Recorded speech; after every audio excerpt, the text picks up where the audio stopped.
এই মুহূর্তে শুভেন্দু অধিকারী সন্দেশখালী ফেরিঘাট থেকে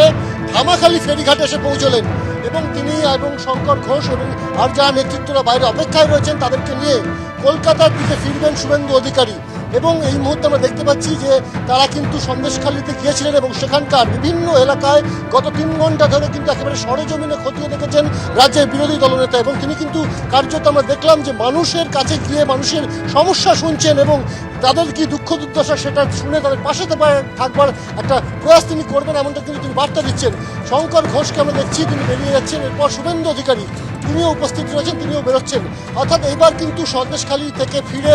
একদম কলকাতা দিকে অভিমুখে রওনা দেবেন শুভেন্দু অধিকারী এবং তার যে অভিজ্ঞতা সেই অভিজ্ঞতা তিনি কিন্তু একেবারে 3 ঘন্টা ধরে বিভিন্ন জায়গায় কিন্তু শুনেছেন তিনি। শুভেন্দুদা,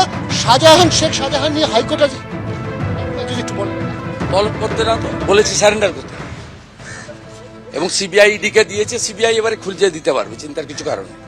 শুভেন্দু অধিকারী এই মুহূর্তে সামনের অংশে চলে যেতে চাইছেন যেখানে জেলা নেতৃত্ব বিজেপির তারা অপেক্ষায় রয়েছেন, কারণ শঙ্কর ঘোষ এবং শুভেন্দু অধিকারী তারা দুজন শুধুমাত্র যাওয়ার অনুমতি ছিল, তা সেই দুজন কিন্তু ফিরলেন পুলিশের ঘেরাটোপে এবং বাইরে যে সমস্ত নেতৃত্ব অপেক্ষা করছে তাদের সঙ্গে কিন্তু কথা বলবেন তিনি। এবং আমরা দেখতে পাচ্ছি যে শুভেন্দু অধিকারী বললেন যে তিনি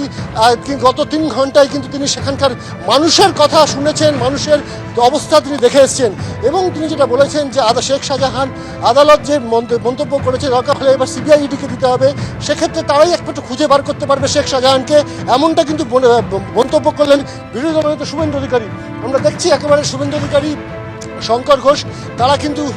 হেঁটে এই যে ফেরিঘাটের বাইরে যে এখানে ব্যারিকেড করা হয়েছিল ত্রিস্তরীয় ব্যারিকেড, সেই ব্যারিকেডের বাইরে যে দলীয় নেতৃত্বরা রয়েছেন সেখানে পৌঁছচ্ছেন শুভেন্দু অধিকারী। এবং আজকে জানি আমরা সকাল থেকে কিন্তু একটা টালবাহানা এবং তারপর প্রধান বিচারপতির নির্দেশ আসে এবং তারপরেই কিন্তু শুভেন্দু অধিকারী পৌঁছেছেন সন্দেশখালীতে এবং সেখানে গত 3 ঘন্টা ধরে সেখানকার মানুষের সাথে তিনি কথা বলেছেন, বিভিন্ন গ্রামে গ্রামে ঘুরেছেন এবং কার্যত শুভেন্দু অধিকারীকে কাছে পেয়ে সেখানকার সন্দেশখালীর মানুষের মধ্যেও কিন্তু একটা উচ্ছ্বাস লক্ষ্য করা গিয়েছে। শুভেন্দু অধিকারী এই মুহূর্তে তিনি ফিরে এসছেন ধামাখালীতে এবং এরপর তিনি এখান থেকে ফিরে যাবেন কলকাতা, কিন্তু যাওয়ার আগে জেলা নেতৃত্বের সঙ্গে তিনি কথা বলবেন এবং তিনি তার যেটা আমরা জানতে পাচ্ছি যে এখানে কিন্তু সাংবাদিকদের সাথেও তার একটা কথা বলার বিষয় রয়েছে, কিন্তু তার আগে জেলা নেতৃত্ব যারা দীর্ঘক্ষণ অপেক্ষা করছিলেন শুভেন্দু অধিকারী ঠিক কী দেখলেন ওপারে সেটা জেলা নেতৃত্বের সঙ্গে তিনি কথা বলবেন, কারণ শুধুমাত্র 2 জন সদস্য হিসেবে তারা কিন্তু পৌঁছেছিলেন সন্দেশখালীতে এবং এই মুহূর্তে শুভেন্দু অধিকারী এসে জেলা নেতৃত্বের সঙ্গে কথা বলবেন এবং সামনের দিন কিভাবে সন্দেশখালীতে সাংগঠনিক বিষয় আলোচনা হবে, সাংগঠনিক বিষয় কী পদক্ষেপ নেওয়া হবে এবং যেভাবে মানুষের দুঃখ দুর্দশা তার জন্যে